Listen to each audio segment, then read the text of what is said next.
వరకు నేనేం చేయాలన్నా నాకు మంత్రి పదవి అవసరం లేదు, ఖజానా అంతకన్నా అవసరం ఏం లేకుండానే మొదలుపెట్టాం, చేస్తున్నాం. తెచ్చుకోగలుగుతారా నిధులు ఉండికి?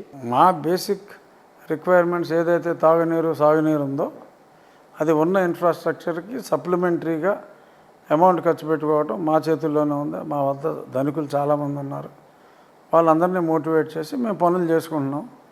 నాకు ఎవరి సహాయం ఉండి వరకు అయితే అక్కడ. సార్, ఎక్కడైతే మీకు విషయం చాలా వివాదాస్పదంగా చాలా ఎక్కువగా మరిగింది ఆ వెంకటేశ్వర సాక్షిగా తిరుపతి దేవస్థానం మీద జరిగింది, అలాంటి ఆ తిరుమలని డెవలప్ చేసే విషయంలో కనీసం ఆ చైర్మన్ ఇస్తారేమో అని కూడా కొద్దిగా వినిపించిన పరిస్థితి స్పీకర్తో పాటు మీకు. తిరుపతి దాన్ని కనీసం అంటాం చాలా తప్పు.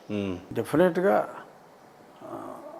ఆ అవకాశం అంటూ వస్తే నేను మంత్రి పదవి అవకాశం తప్పిపోయినందుకు నేను భగవంతుడికి ప్రార్థన చేసుకున్నాను.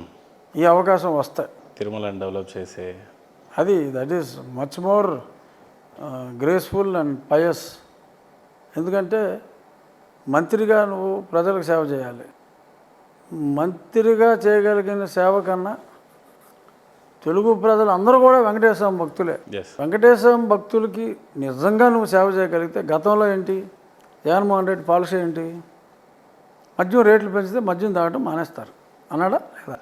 అందుకే పెంచేశాను అన్నాడు కదా. అదే పాలసీ ఇక్కడ కూడా ఫాలో అయ్యాడు, రేట్లన్నీ పెంచి పెడతాం. మీడియాలో వాళ్ళ బోర్డు మీటింగ్లో మాట్లాడుకున్న మాటలు కూడా సోషల్ మీడియాలో వచ్చినాయి. 500 ఉందా, 3000 చేయి, అది 2000 ఉందా, 10,000 చేయి, ఆడెత్తాడు, వచ్చినోడు వస్తాడు అని చెప్పి చైర్మన్ మాట్లాడుకున్న మాటలన్నీ ప్రజల్లోకి వచ్చినాయి. సో లిక్కర్ పాలసీని అక్కడ ఫాలో అయ్యారు వాళ్ళు. భక్తుల మనోభావాలను పట్టించుకోకుండా వస్తా లేకపోతే లేదు. బహుశా ఇక్కడ రేటు పెంచితే తగ్గుతారని ఎలా అనుకున్నారు, అక్కడ కూడా రేట్లు పెంచితే భక్తులు తగ్గుతారని అనుకున్నారేమో అని నాకు అనిపిస్తుంది. రూమ్ రెంట్లు, ఇప్పుడు తిరుపతికి ఎవడన్నా వచ్చినాడు జేబులో నిజంగా డబ్బులుండి స్తోమత ఉంటే అది ఉండిలో వేసి వెళ్ళిపోతాడు. ఇంత దారుణంగా ఇప్పుడు దోచుకు తింటున్నా రోజుకి 3.5 కోట్లు యావరేజ్ వస్తుంది హుండీ ఆదాయం. ఎందుకు వస్తుంది? ఇవ్వగలిగిన భక్తుడు ఇస్తున్నాడు. బిజినెస్లో ఒక వాటా 1% 2% వెంకటేశ్వర అకౌంట్కి వేసి ప్రజలను మోసం చేసేవాడు కూడా దేవుడిని మోసం చేస్తే దెబ్బైపోతాం రా బాబు అని చెప్పి ఆ దేవుడి మీద ఉన్న విశ్వాసంతో తద్వారా జనం అందరికీ కూడా మంచి జరుగుతుందని దేవుడు ఏం తీసుకెళ్ళడు కదా. డబ్బీలోనే ఉంటుంది, మనమే లెక్కెట్టుకుంటున్నాం. కొంత మనవలే కొట్టేస్తున్నారు, అది వేరే విషయం. అది ప్రజా సంక్షేమానికే కాబట్టి ఆ దేవుడి పేరుతో అక్కడ డబ్బులు వేస్తున్నారు. సో ప్రజల్లో భక్తి అనేది ఎందుకు పెట్టారు? ప్రజలను ఒక మంచి మార్గంలో నడిపించడానికి. ఏదో దేవుడు వచ్చేసి నీకు ఏం కావాలో వరం కోరుకో భక్త అని అడగడు. But if you get your self satisfied, your mind is the most powerful than anything else. You can do wonders if you have control on your mind. భగవంతుడు ఆయన జగన్మోహన్ రెడ్డి జీసస్ అనుకున్నా, నేను వెంకటేశ్వర అనుకున్నా, it will give you a force to work towards your goal. ఎందుకంటే అతను నా వెనకాల ఉన్నాడు అన్న ధైర్యం నేను ముందు నడిపిస్తుంది. అతను వెనకాల జీసస్ ఉంటాడు, నా వెనకాల వెంకటేశ్వర ఉన్నాడు అంటే మా ధైర్యం మమ్మల్ని నడిపిస్తుంది. That is why people go to the temple. ఆ భక్తుల్ని రానివ్వకుండా చేయటం, నీ డబ్బు ఎలాగో వస్తుంది, డబ్బు ఉన్నోడు ఇవ్వాలనుకున్నాడు ఇస్తాడు, పీడించడం తప్ప. సో అలాగా కుళ్ళల్లో హిందూ టెంపుల్స్లోనేమో రేట్లు పెంచేస్తున్నారు. హిందూ టెంపుల్లో రేట్లు పెంచినాడు జెరూసలేం వెళ్ళాలంటే నువ్వు 50,000 రూపాయలు విమానం టికెట్ సబ్సిడీ ఎందుకు ఇవ్వాలి? అవసరమా? అలాంటి పాలసీ ఉండిందా సార్? ఇస్తున్నారు కదా.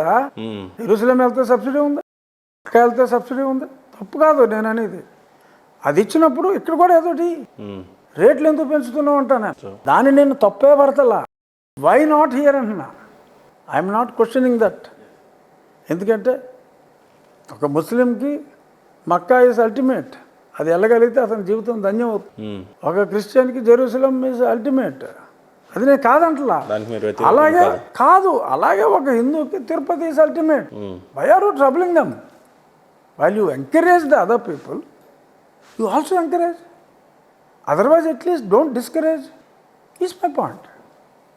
సో ఇటువంటి అనామలీస్ అన్నీ ఖచ్చితంగా భావద్వేషాలకి అతీతంగా చేయగలిగిన ఒక భక్తుడిగా, ఒక అడ్మినిస్ట్రేటర్గా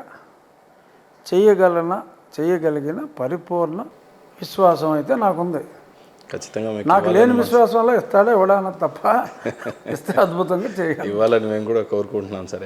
మీ చేతిలో అది ఉంటే ఇంకా. నేను కోరుకుంటున్నాను. మీకు ఎట్లా సార్ మీ దినచర్యలో ఎప్పుడైనా పూజలు కానీ దేవుడిని ఎక్కువగా ఆరాధించడం కానీ భక్తి కానీ కనుమూరు రఘురామకృష్ణరాజు గారికి ఏ స్థాయిలో ఉంటుంది అని అంటే ఏం చెప్తారు? ఏ స్థాయిలో అంటే ఆ పక్క తిరుగు, నువ్వు వచ్చావని పెట్టిందేం కాదుగా, అవును. అక్కడ తిరుగు, ఉమ్. అటు తిరుగు, ఉమ్. ఇంకేం చెప్తాం, ఎలా ఉంటుంది సార్ మీ దిన? ఆ వెనక్కి కూడా తిరుగు, ఉమ్.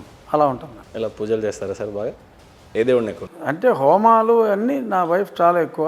నేను పూర్ణాహుతుల్లో పాల్గొంటా ఎక్కువ. మా కులదైవం వెంకటేశ్వర స్వామి. నా వివాహం తిరుపతిలో అయింది, మా తల్లిదండ్రుల వివాహం తిరుపతిలో అయింది. నా కోర్ కుటుంబంలో 4-5 తిరుపతి దేవస్థానం చైర్మన్లు చేశారు. అందరూ మా ఉండి వాళ్ళే. సార్ సందర్భం చాలా అసందర్భం, చాలామంది వెయిట్ చేస్తున్నారు. ఫైనల్గా మీ ముందున్న లక్ష్యాలు ఏంటి, ఎలా ముందుకు వెళ్తున్నారంటే ఏం చెప్తారు?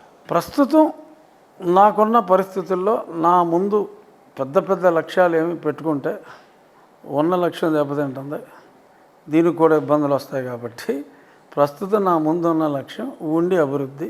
ఇందాక చెప్పే మళ్ళీ చెప్తాను సార్. అంతే. ఖచ్చితంగా మీ లక్ష్యాలన్నీ సిద్ధింపజేయాలని, చిన్నవాడినైనా అవి మనస్ఫూర్తిగా సిద్ధింపజేయాలని మనస్ఫూర్తిగా కోరుకుంటూ thank you so much sir. Thank you Mahender.